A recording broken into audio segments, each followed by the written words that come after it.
ये वो आवाज है जिसने आपने देखा पार्लियामेंट के अंदर जब वक्फ का काला कानून आया, सरकार ने काले कानून के जरिए उनकी नीयत ये दिखाई कि वो हमारी मस्जिदें, हमारी मदारिस से, हमारी खानकाहों को हड़प करना चाहते हैं।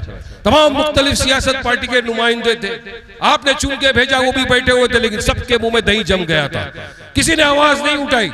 लेकिन जब यह काला कानून देश की पार्लियामेंट में प्रस्तुत किया गया, उस वक्त एक बेबाक आवाज उठी। उन्होंने खड़े रहकर उस काले कानून के खरपच्चे उड़ा के फाड़ के फेंक दिए। वो कोई और नहीं, आपका मेरा कायद, हिंदुस्तान की मजलूमों की बेबाक आवाज बैरिस्टर असदुद्दीन ओवैसी था।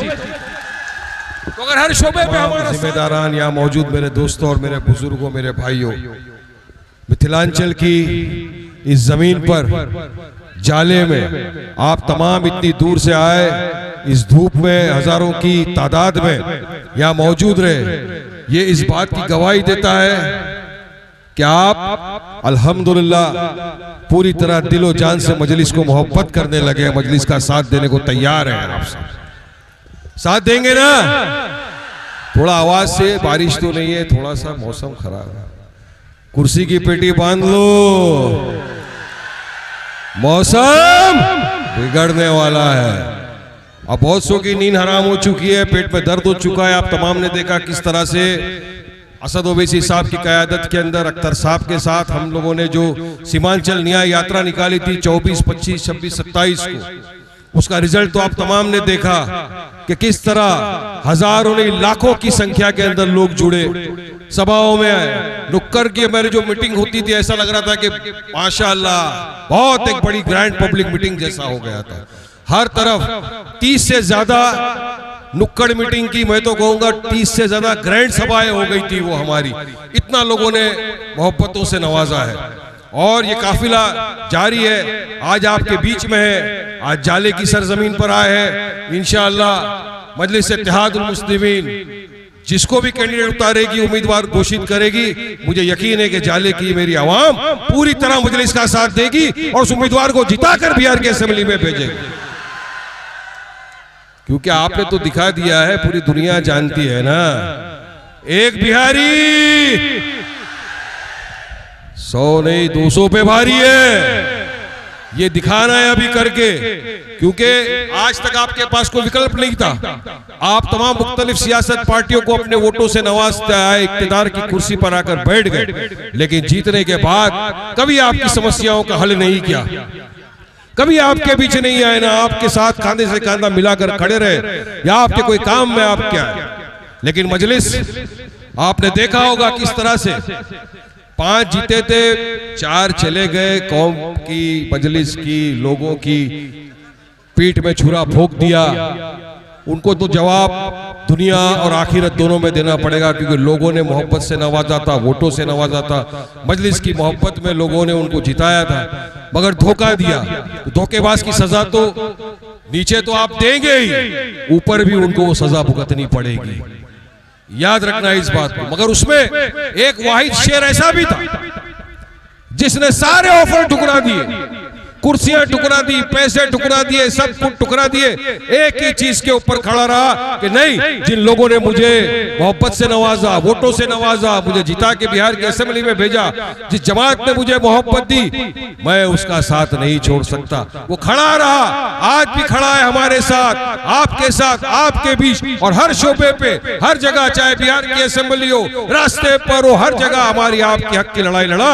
ऐसा एक सीमांचल का नहीं, बिहार का शेर कहूंगा, अख्तर इमान साहब हमारे साथ मौजूद है यहाँ पर। इन्होंने किया 5 साल में, दुश्मनों की आंखों में आके डालकर, विपक्ष की आंखों में आके डालकर अपनी बातें रखी, अपनी बातों को मनवाया। 5 साल के कार्यकाल के अंदर 800 करोड़ का बजट अपनी कॉन्स्टिट्यूएंसी के लिए लेके आए हुए, काम किया, पुल का विकास किया हर रीत से। क्योंकि आप देखिए सीमांचल की या आपके अतराफ की हालत क्या है, ना कोई इंजीनियरिंग कॉलेज बना है, ना मेडिकल कॉलेज कोई बना है। अगर आपको पूर्णिया अररिया के अंदर आप देखोगे, कोर्ट कहाँ है? पटना हाई कोर्ट जाना पड़ता है आपको, क्योंकि इन्होंने कभी कुछ किया ही नहीं।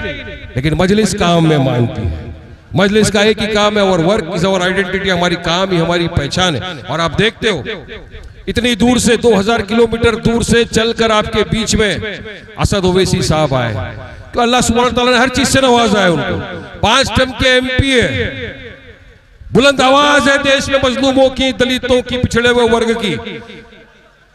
जितनी इज्जत देश के प्रधानमंत्री नरेंद्र मोदी के नहीं है, उससे ज्यादा इज्जत अल्लाह सुब्हानहू तआला ने मेरे कायद बैरिस्टर असदुद्दीन ओवैसी साहब को नवाजा। फिर भी आपके बीच आया इतनी दूर से, एक ही दिल में अरमान लेकर, एक ही ख्वाब, एक ही सपना लेकर कि यहाँ भी विकास चाहिए, यहाँ की आवाम को भी हिस्सेदारी मिलना चाहिए, यहाँ की आवाम को भी हक है अच्छी स्कूल का, यहाँ की आवाम को भी अधिकार है कि उसे अच्छा हॉस्पिटल मिले, यहाँ की आवाम को भी हक है कि उसके बच्चों को, उसको, उसकी माँ बहन बीवी को एक अच्छा रास्ता मिले जहाँ वो चल के जा सके, जहाँ वो गाड़ी से सफर कर सके, जहाँ दूर जा सके। ये अरमान लेके आपके बीच में, उनको नेता लीडर बनने का कोई शौक नहीं। उन्होंने तो कहा कि आपके बीच में से आपके अपने को नेता बनाना है। ये हिस्सेदारी की लड़ाई है। मुझे यकीन है कि आप मुत्तहिदा तौर पर इत्तेहाद का सबूत देंगे, एक होंगे, जो अपनी सफों के अंदर दरार है उसको खत्म कर देंगे। देखिए मौका है, इसकी उसकी करने में यही हो जाता है कि फिर कोई तीसरा बाजी मार के चला जाता है, फिर हम 5 साल तक रोते रह जाते हैं। मुझे गालिब का वो शेर याद आता है, जिंदगी भर यही गलती करते रहे गालिब, धूल थी चेहरे पे आईना साफ करते रहे। ये ना हो, इसलिए इस वक्त आपके पास एक मौका है, यहां से अपने उम्मीदवार को जिताइए, जिता मजलिस की ताकत को मजबूत बनाइए, असद ओवैसी साहब की ताकत को मजबूत बनाइए, क्योंकि ये वो आवाज है जो हमारे हक के लिए लड़ता है, ये वो आवाज है जो हमारे इंसाफ के लिए बात करता है, ये वो आवाज है जिसने आपने देखा पार्लियामेंट के अंदर जब वक्फ का काला कानून आया, सरकार ने काले कानून के जरिए उनकी नीयत ये दिखाई कि वो हमारी मस्जिदें, हमारी मदारिस, हमारी खानकाहों को हड़प करना चाहते हैं। तमाम मुख्तलिफ सियासत पार्टी के नुमाइंदे थे, आपने चुन के भेजा, वो भी बैठे हुए थे, लेकिन सबके मुंह में दही जम गया था, किसी ने आवाज नहीं उठाई। लेकिन जब यह काला कानून देश की पार्लियामेंट में प्रस्तुत किया गया, उस वक्त एक बेबाक आवाज उठी, उन्होंने खड़े रहकर उस काले कानून के खरपच्चे उड़ा के फाड़ के फेंक दिए। वो कोई और नहीं, आपका मेरा कायद, हिंदुस्तान की मजलूमों की बेबाक आवाज बैरिस्टर असदुद्दीन ओवैसी था। तो अगर हर शोबे पे हमारा साथ जो दे रहा है, तो हमारा भी इंसानियत के नाते ही सही एक फराइज तो बनता है कि ऐसे का साथ दो जो हमारे साथ खड़ा है, या ऐसे का साथ देंगे जो सिर्फ हमारे वोट लेने का, वोट लेके इख्तिदार की कुर्सी पे बैठो और सिर्फ माल बनाओ। ऐसे के साथ मत देना भाइयों, बुजुर्गों, मेरे अजीज साथियों। आइए, आज आपके पास विकल्प है, मजलिस इत्तेहादुल मुस्लिमीन के वोट दीजिए, पतंग छाप पे वोट देंगे ना, मजलिस को जिताएंगे ना। शुक्रिया, बिहार बदलेगा इंशाअल्लाह ताला। अस्सलाम वालेकुम रहमतुल्लाहि व बरकातहू।